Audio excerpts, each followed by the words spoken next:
Hi, this is Queen from AEvent Support.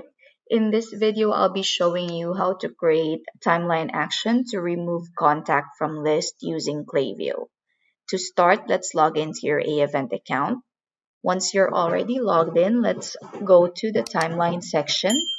From here, open the timeline you want to create the timeline action for. And let's click on Create Action. We have to set when we want this action to be triggered. So I'll be setting it to 10 minutes after the webinar has already started. And I'll be selecting non-attendees. And from here, let's look for Klaviyo. And then let's select remove contact from list.